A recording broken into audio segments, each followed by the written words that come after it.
Myoho Renge Kyo, Myoho Renge Kyo, Myoho Renge Kyo. Had many experiences. My friend shakabuku'd me when I was 19, and we were both at university, and I used it as if it were a magic, I don't know, a magic chant for years, and fantastic things happened. And as all experiences can be physical, material, or spiritual, I've Correct. experiences in all of these. I've then I made this prayer. I make these crazy prayers just on whim. I chanted once that I have uh, almost very flashy benefits, without realizing the obstacles I would encounter would also be flashing. Yeah, I chant for, let's see, just money. Because I'm very bad with money, or was very bad with money. And I chanted for, how do they call it? Passive income. And I was just getting, I had these, I worked as a substitute teacher. I'm a painter, and I have been in really kind of prestigious shows, and major collectors have bought my work. You have to really have, I think, absolute faith in the Gohanzen and in yourself. Absolutely. Untalented I was, or I have been in practical matters, you could see what a benefit this was, because I had to make rental property of all of my father's things. And part of it was already established, but I had to clean things up. I'd get lawyers, get contractors, get a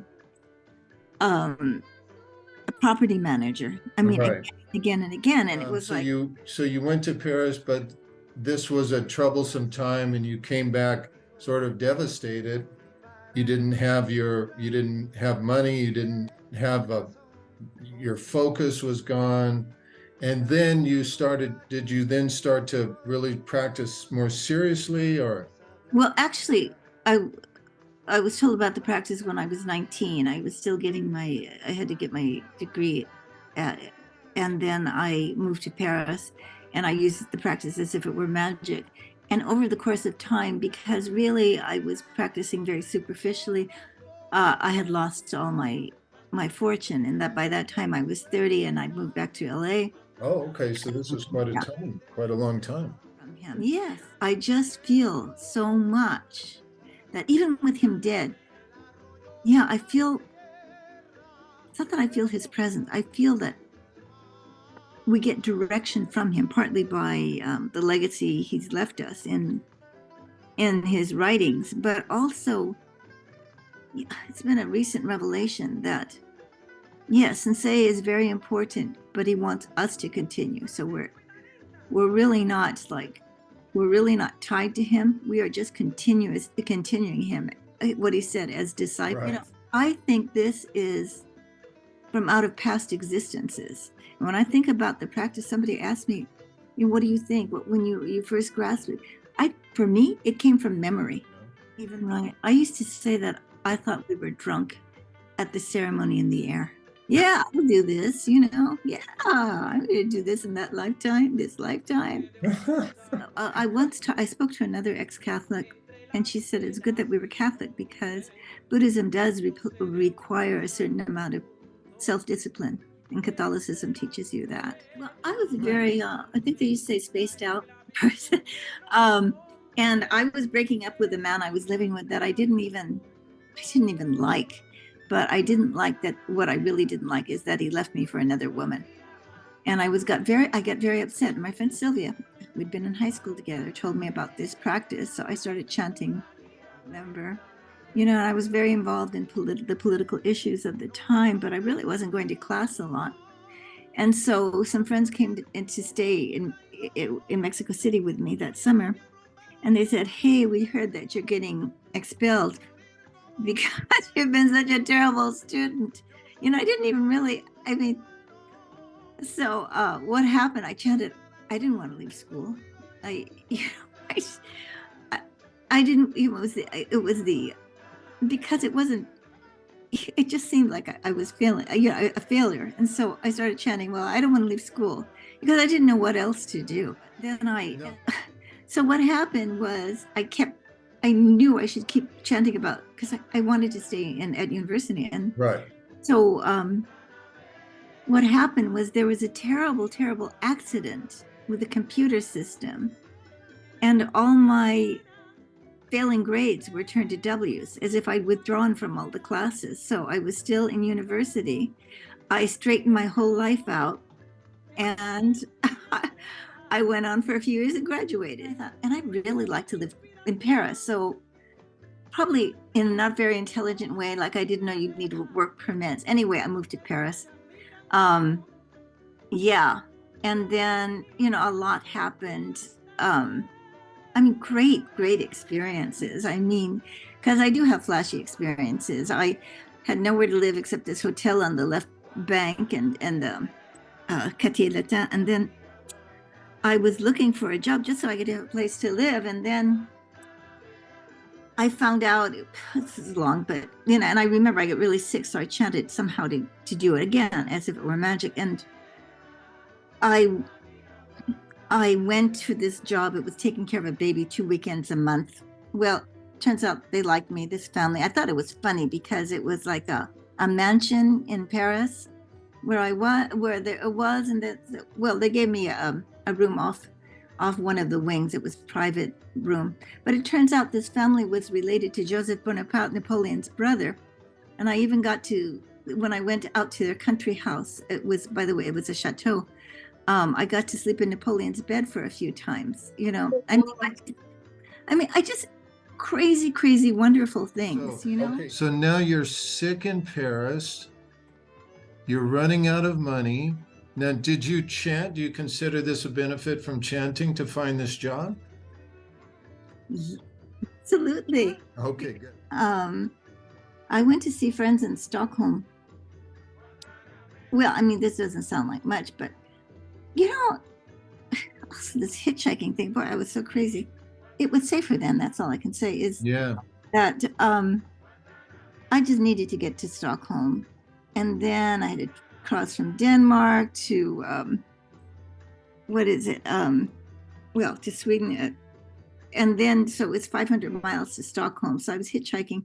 And this guy, just on a whim, he lives in, Örebro, which is in the middle of Sweden. Okay. And then, so I was sitting and talking to him. I believe I shakabuku'd him. I shakabuku people accidentally, by the way. But so he's in a mood.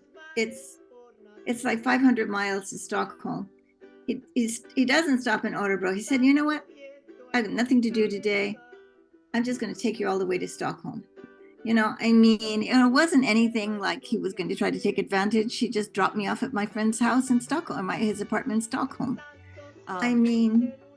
Just move ahead. That's the whole thing in Buddhism. You're always moving ahead with whatever, But then you finally come back to the States and you feel like...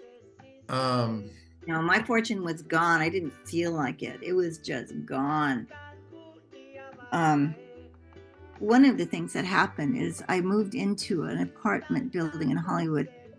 It looked fine, except that the first night there, about 1 million cockroaches came out of the walls, and it was, and then it turned out I was sick, but I had to go see a doctor who told me, first he told me I was okay, and then he called my doctor saying he had a nightmare about me. So I had to go see him right away. I just needed a procedure right away.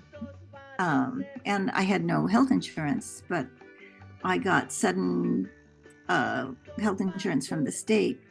And then when I was trying to heal, I walked through, I like to walk for exercise. So I walked through what's my neighborhood now. In the apartment we're speaking from, I got this apartment. At the time, it was only $250 a month. And then, now it's still under $1,200 because it's rent control. I think you should mention that you are always protected in this practice. The protection I have received, not getting fired from a job or getting fired from a terrible job, having a relationship just go to hell, which was really great. I can't thank the Gohonzon enough. Sometimes the answer is no. For me, it hasn't been very awful. It hasn't been very frequent, but Oh, so glad I'm not with that guy. So, yeah. I'm just thinking there are forms of protection that we don't realize. Interesting. But you know what? It's like you're one person in one part of your practice, and you're a completely different person in another part of your practice. Well, how would you describe your voyage of human revolution? How would I?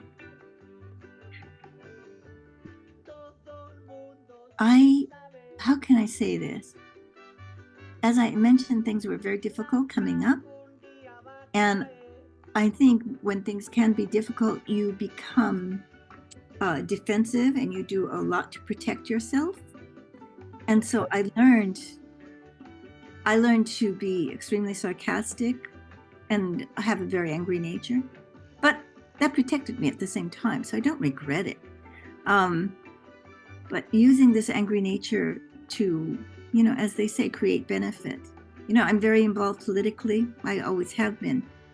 And that's why, yeah, it's easy for me to get into a political discussion. But also,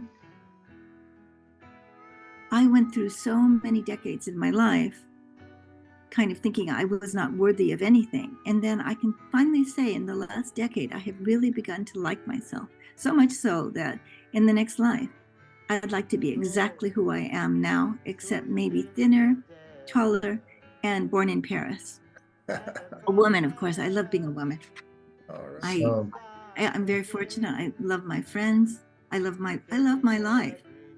And I still feel like I have a tremendous mission to make the world a better place. I owe that to Sensei. I always feel like he's with me. And I love the way the Gakkai is changing so radically. I just love our organization. I'm so proud and enthusiastic to be an SGI member. I love our youth division. All right. Like me when I was younger, like my generation, fighting till the last minute. And that's the way I'm going to be. Fighting to the last minute. Boy, that is so important. For me, I think you become who you really are with this practice, the true self part. Myoho Renge